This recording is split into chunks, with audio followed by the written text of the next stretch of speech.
Germany में रहने वाली एनालिस को 16 साल की उम्र से ही काफ़ी दिक्कतें शुरू हो गई। चक्कर आना, किसी भी चीज़ पर रिएक्ट ना करना, बिना बात के चीखना, नींद में चलना एनालिस की लाइफ में आम बात हो गई। एक बार उसे बहुत ही बुरी तरह पीट्स यानी मिर्गी के दौरे पड़ गए थे। वो बहुत बुरी तरह काँप रहा था। उसके घर वालों ने उसको डॉक्टर के पास ले गया।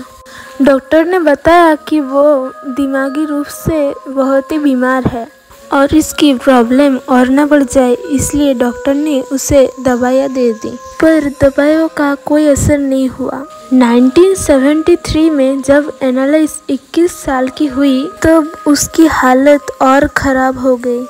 एक समय ऐसा आया जब एनालिस को लगने लगा कि उसके अंदर शैतानी शक्तियों का साया है। वो जहाँ भी जाती वहाँ उसको शैतान का साया दिखता। कई बार तो उसे ऐसा लगता था कि आत्माएं उसके कानों में आकर कह रहा है, तुझे सजा मिलेगी, तू नरक में सड़ेगी, नरक में। उसकी हालत बिगड़ती ही जा रही थी। ना वो चर्च के अंदर घुस पाती थी, ना कोई भगवान की तस्वीरें देख पाती थी। और वक्त बीता तो एनालिस की हरकतें और अजीब हो गई। कीड़े खाना, हाथों के बल चलना, अपने कपड़े फाड़ना और अपने आप को बहुत बुरी तरह मारना। ये सब देखकर उसके घर वाले बहुत डर गए और उन्हें भी यकीन हो गया कि वो पॉसेस्ड है। उन्होंने चर्च के प्रीस्ट से मदद मांगा तो उन्होंने मना कर दिया।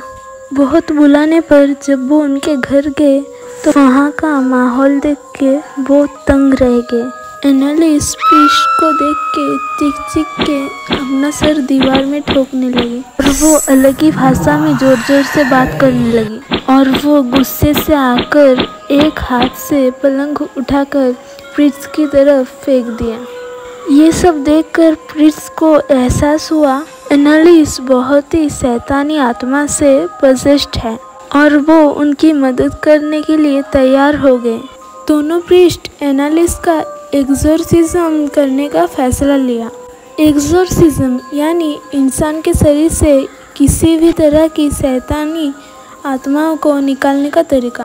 10 महीने तक एनालिस की शरीर से शैतानी आत्मा को निकालने की कोशिश की गई। एनालिस को बेड से बांधकर प्रीस्ट ने उसके अंदर की शैतानी आत्मा को बाहर आने के लिए डराया। आत्माओं ने गुस्से से एनालिस की बॉडी को बहुत हर्ट किया। एक्सोर्सिज्म करने पर पता चला एनालिस के शरीर में एक नहीं 6 आत्माओं का वास है।